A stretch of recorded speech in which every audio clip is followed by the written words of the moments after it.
Have you ever wondered how one person could change the entire course of history?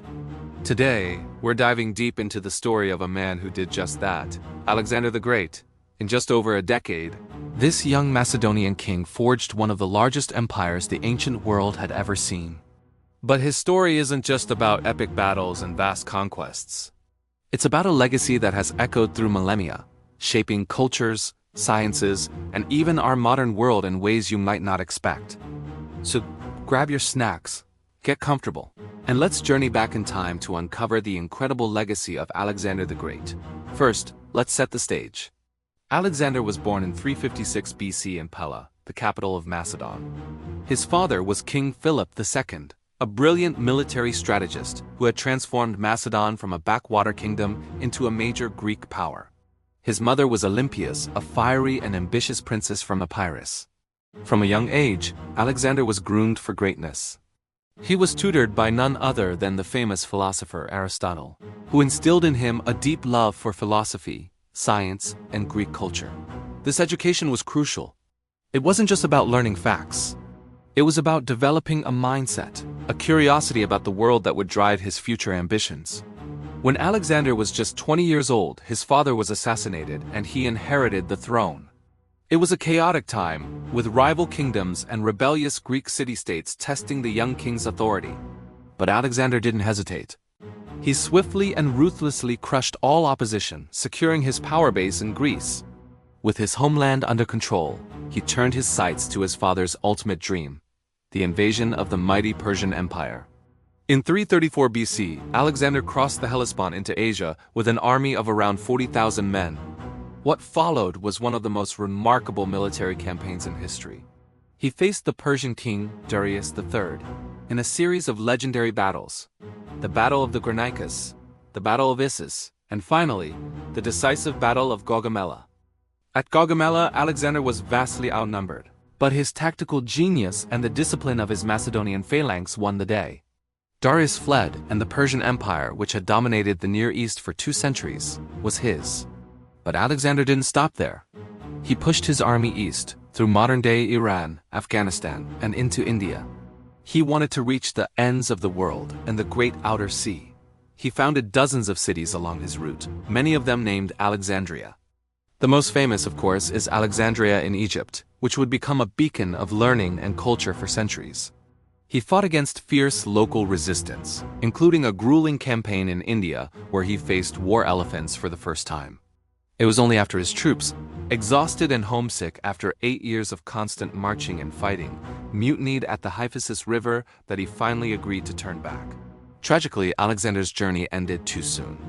In 323 BC, after returning to Babylon, he fell ill with a fever, and died at the age of just 32.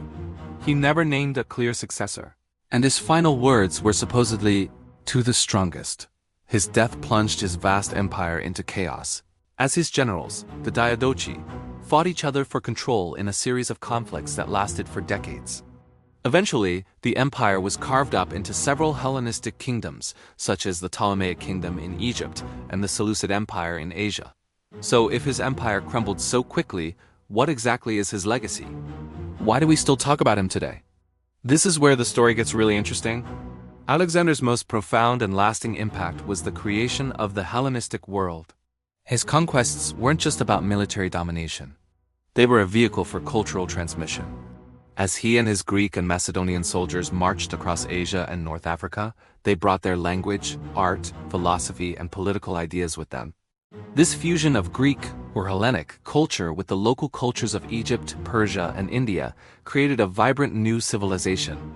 The Greek language, specifically Koine Greek, became the lingua franca of the entire Eastern Mediterranean and Near East. This was a huge deal. It was the language the New Testament was written in, allowing Christianity to spread far and wide. Cities across this new world were built on the Greek model, with gymnasiums, theaters, and agoras. Think of it as the first wave of globalization. Suddenly, a merchant from Egypt could travel to a city in modern-day Afghanistan and communicate, trade, and feel a sense of shared culture. Alexander's cities, especially Alexandria in Egypt, became centers of this new world. The Library of Alexandria was the single greatest repository of knowledge in the ancient world, attracting scholars, scientists, and thinkers from all over. It was here that geniuses like Euclid developed geometry. Eratosthenes calculated the circumference of the Earth with stunning accuracy, and Archimedes made his groundbreaking discoveries in physics and engineering. This explosion of intellectual activity was a direct result of the cosmopolitan, interconnected world Alexander had created. His patronage of science and exploration fueled a spirit of inquiry that laid the groundwork for much of Western scientific tradition. His military tactics are another key part of his legacy. Alexander is still studied at military academies around the world. His use of combined arms coordinating infantry, cavalry, and siege engines was revolutionary. His audacity, his ability to inspire unwavering loyalty in his men, and his knack for turning a disadvantage into a victory are the stuff of legend. Leaders from Julius Caesar to Napoleon Bonaparte looked to Alexander as the ultimate model of a military commander. But Alexander's legacy is also complex and controversial. While he was a visionary, he was also a ruthless conqueror. His campaigns resulted in immense bloodshed and the destruction of ancient cities like Persepolis, the ceremonial capital of Persia, which he burned to the ground. He adopted some Persian customs, even marrying Persian noblewomen and encouraging his soldiers to do the same, in an attempt to merge the two cultures. This policy, known as fusion, was unpopular with his Macedonian veterans, who saw it as a betrayal of their traditions.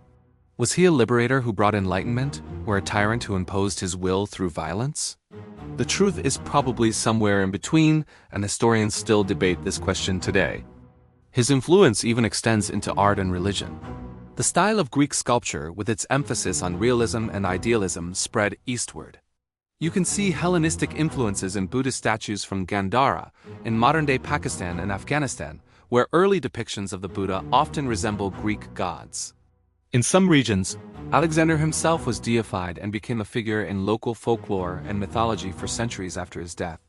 The Alexander Romance, a collection of fantastical tales about his adventures, became one of the most widely read books in the pre-modern world, translated into countless languages from Latin to Persian. So, how did one man change the world forever? He shattered the old empires and redrew the map. He connected East and West in an unprecedented way, creating a new shared cultural landscape that lasted for centuries. This Hellenistic world became the cradle for the Roman Empire and a crucial conduit for the spread of ideas, including Christianity. He fueled a scientific revolution from his city of Alexandria.